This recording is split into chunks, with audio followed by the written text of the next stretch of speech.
Braille shutting down and tearing apart the skate park should not have came as a surprise to anyone. Let's talk about this a little bit. I'm going to talk about their skate park. I'm going to talk about why it probably closed down and talk about some comments I've been seeing on this whole thing, because it just seems like the internet saw it and everyone was like, wait, what? How did this happen? What's going on? And if you've seen my other videos on here, there was a moment where I talked about barracks that shut down. You know, that had its own reasons for closing down. Then you talk about the skate warehouse with Andy Schrock that went down, or they had to be taken down. And you talk about the now Braille warehouse that is taken down. And I think each of these within their own have their own reasons that contributed to shutting down, but they also have one thing in common. So we're going to kind of dive into that in a little bit.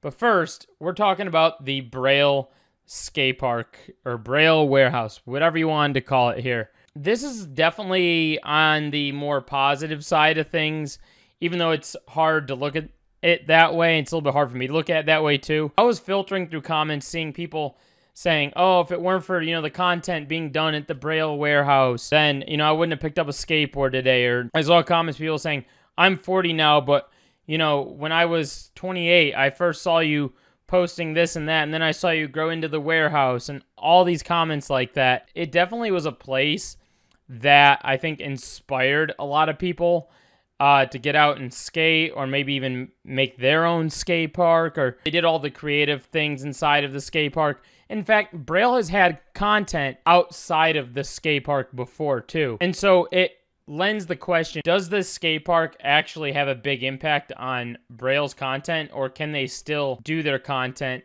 without the skate park? Now, when I look at the skate park, I think that skate park setup was honestly kind of mid, if you ask me. I don't think it was the best setup. I mean, sure, they had street obstacles and they had people in there building whatever they wanted to build to make it nice for them, and they had a half pipe in there, they had a mini, they had all sorts of things to kind of contribute to all different styles of skating. I'm all for that, but I think with the kind of content that they were doing, the actual skating of it in of itself was fun, and they had little moments where beginners would come in there and learn and stuff like that. But all of that said, beginners coming in there to learn don't have to go to Braille skate park. They can go to any other skate park. So for that to take place, is Braille really that? Is the skate park that necessary for that aspect? No, but I also understand it, because the other argument is that, the Braille warehouse is tied to an image. The image is the warehouse, right? That's kind of what you associate Braille with. It's like Aaron Kyro. Associate it with the skate park. You associate it maybe with some of the people that belong to it. And a skate park, I've said this from the get-go, but a skate park is always going to be that one place that kind of brings everyone together. It's like that safe spot, if you will. We all need like another outlet, another like place to go, right? When places like this are taken away, it's one less place for people to be able to go to kind of come together with their friends. Now, while I'm giving a lot of like, I guess, semi-positive thoughts on this, a lot of what people have been talking about is Aaron Kyro and how he's put in his money towards the Braille warehouse, and some things that he's done that have been acceptable and unacceptable. A lot of people are not fans, including myself, of Aaron Kyro because of his affiliation with Scientology. And basically what was going on behind the scenes with Braille and Braille warehouse was the fact that his money was getting Scientology, and that not enough of the money was being put back into skating in of itself. It was kind of like some of it was, but not all of it. Aaron Kyro, I think, totally bugged this up, because he, in the video that he posted, talked about, in the video where he's talking about the skate park being totally demolished, and he talked about how before they were warning him that like, hey, the prices would go up. So he said he tried and did everything he could to try to save the money, to save the place. And he did for a year or two, until they told him like, hey, look, it's coming right up. You gotta, either spend money now on this or totally get rid of it. And during that time, to my knowledge, his money is still being pulled over to the Church of Scientology, when he could have just been putting his money right back into the skate park and maybe made it still work out. But I think when you look at it in the grand scheme of things, you look at barracks, and you look at skate warehouse, and now you look at this, the thing that they all have in common is that the rent prices for all these kept going up, and all of them spent their money differently. And I think from the outside, this is something that neither you or I will have the answers to unless we work directly behind the scenes with these people, is that skateboarding in and of itself is definitely and arguably a very hard business to keep, intact and to keep running. Anyone that is a small business owner, regardless of any affiliation or whatever you have, it is a very difficult market. That is a completely arguable point there.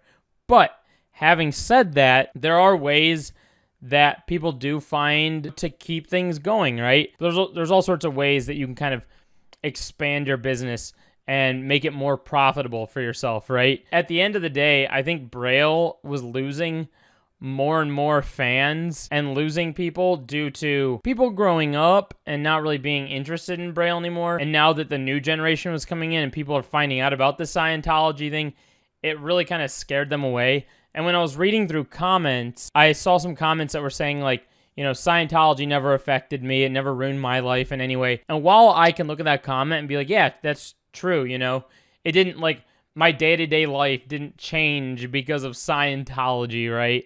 But I was also never really, like, a fan of Braille or whatever. And some people might say, oh, yeah, that does change, my life because it sucks seeing someone in the skate community do that, whatever. But, like, as far as me personally, it never changed my life. It changed the life of people who wanted to either be affiliated with Braille or be going in the warehouse or things like that, because look at where we're at today. I hope people don't see this all as a surprise. I mean, if you knew that Aaron Kyro is a part of Scientology, you should have seen this coming from the get-go. There's only so much money that you can donate to them before it starts coming too much out of your own pocket that you can't even afford the thing that you came there for, which if you watch Aaron's videos, he's always talking about, oh, I love it for skateboarding, and I love the fact that Scientology made me communicate better and made me be a better business guy and all these different things.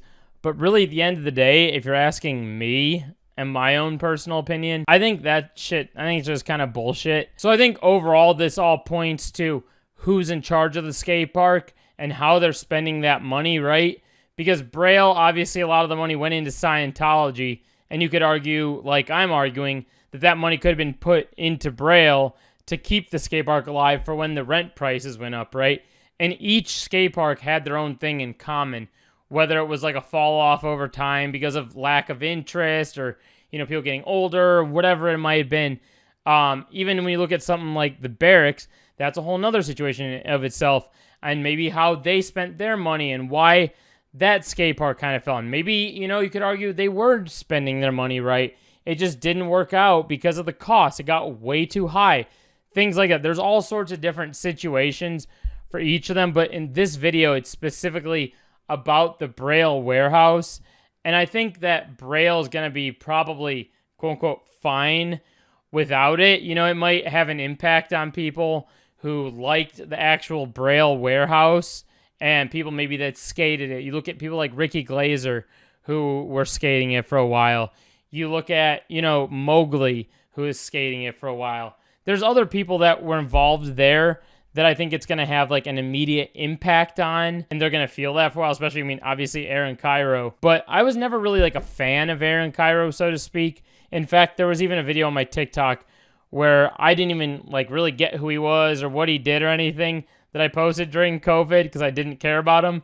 And that video is blowing up in my TikTok right in my face, and I look like an idiot right now. But I think it is hard for skate parks to stay alive, and I have to give a lot of credit to people who are holding down local skate parks right now, because that in and of itself is a huge challenge. So if you're able to do that, you are an absolute legend for that, because it is, let me tell you, harder than ever. Rent prices anywhere across the board have skyrocketed. So that stuff costs freaking money, and let me tell you, skateboarding in and of itself already doesn't have a lot of money in it unless you're backed by brands and, pulling the right cards and doing the right business moves and things like that. Then you can kind of find a way to hold your way through all this. But if you're just kind of going about your normal routine, not doing anything extra to make up some extra dollars, I don't know what to tell you. I really don't. So this Braille situation, obviously, I'll repeat myself again, is completely different than just, you know, oh, they didn't make the rent or whatever. There was money being put into Scientology, unfortunately, that I believe led to the downfall of this. And it sucks to see because, you know, Scientology, in my opinion, I think that whole thing was kind of whack, especially when Aaron Kyro loved skateboarding and wanted to put his all into it. I think the money should have just gone right back into it. But who's to say? Who's to say? Without further ado, if you enjoyed this video and you're new here, or maybe you just saw one of my last videos, hit that subscribe button. I'd appreciate you hanging around here. We got more videos to come, and I'll talk to you soon. Peace.